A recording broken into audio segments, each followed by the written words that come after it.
कुदरत का करिश्मा, तबाह होने वाले भारतीय तैयारे में मौजूद एक मुसाफिर जिंदा बच गया। 40 साल विश्वास कुमार रमेश के सीने, आंखों और पैरों पर बेशतर जख्म आए हैं। विश्वास कुमार रमेश एक बरतानवी शहरी है। अपने खानदान से मिलने के लिए हिंदुस्तान आया था और अपने भाई के साथ वापस यूके जा रहा था।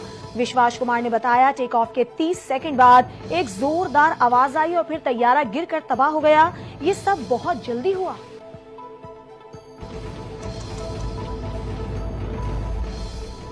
भारत में अहमदाबाद के करीब मुसाफिर तैयारा गिरकर तबाह। तैयारे में सवार 241 अफराद हलाक, एक जिंदा बच गया।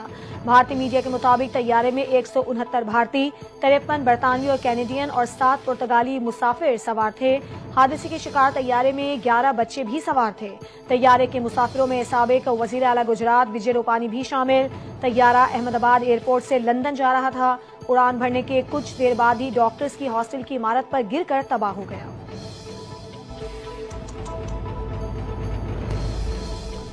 IMF का वफाकी हुकूमत की जानिब से 344 अरब 64 करोड़ रुपए की ग्रांट्स और इजाफी अखराजात पर तहफ्फुजात का इजहार। कहा, यह सूरत हाल पाकिस्तान के कर्ज प्रोग्राम पर असरअंदाज हो सकती है। जराये के मुताबिक IMF ने इन अखराजात को मुआहदे की खिलाफ वर्जी करार दिया, क्योंकि यह कौमी असम्बली से बाज़ाब्ता मंजूरी के बाद किए गए हैं।